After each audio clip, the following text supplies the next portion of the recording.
Hey everybody, welcome to 54 Nights RV. We're doing a quick walkthrough of the 2018 Forest River Sunseeker 2400WS.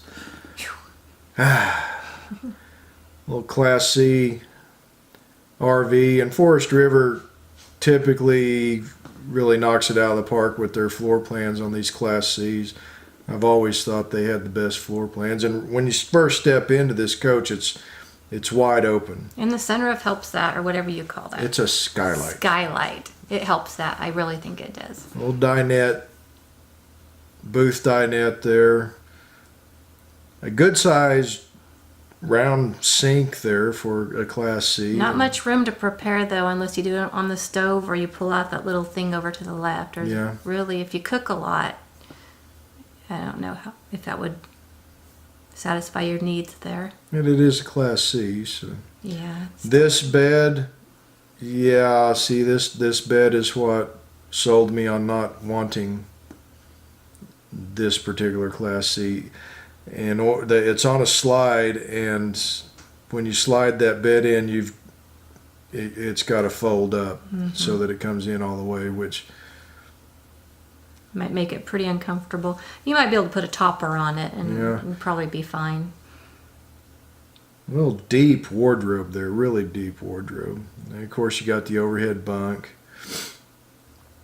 This one is on the Sprinter chassis. Very popular here lately. A lot of folks are really digging the Sprinter.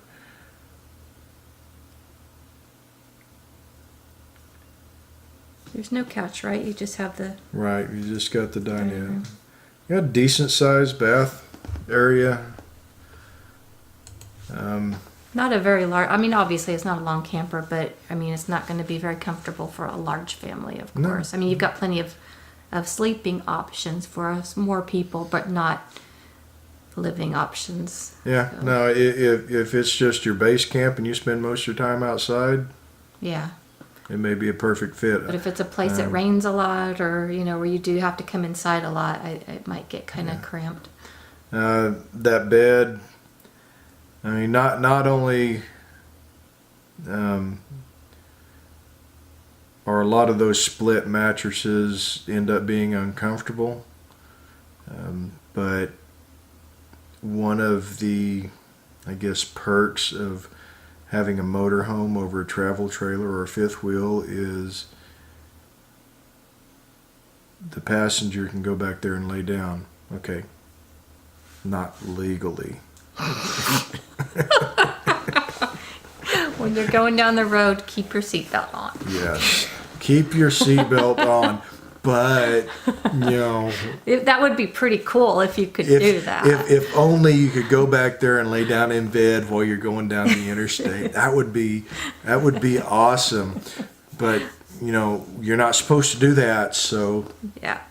So the beds are a little important to us because we're moving up from we just moved up from a pop-up into hybrid, where the beds weren't really that comfortable. I mean, we loved them. We loved the tent feel, but one of the things we were looking forward to in moving up was a nice, comfortable bed. Yeah. And we have a nice, comfortable bed, but going back to something like this that's folded in half and you have to put something on it to make it more comfortable, it's just not appealing. And so maybe my opinion of that bed is a little bit skewed because of that. I really hadn't thought about it from that perspective. So anyway, if you liked this little walkthrough, give us a thumbs up, keep us motivated. We got a few more left from this RV season to post.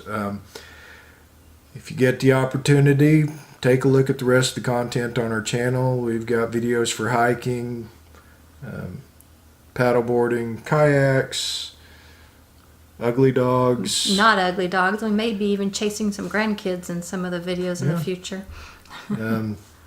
And those are definitely not ugly.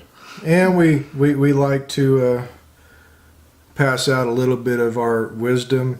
Okay, I tried. We're wise. I tried. I tried to say it with straight face. We're wise. With our wisdom on RV topics.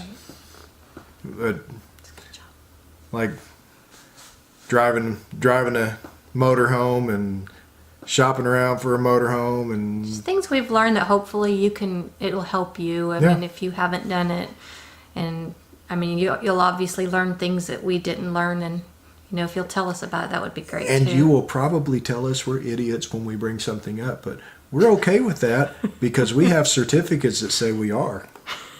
Do we?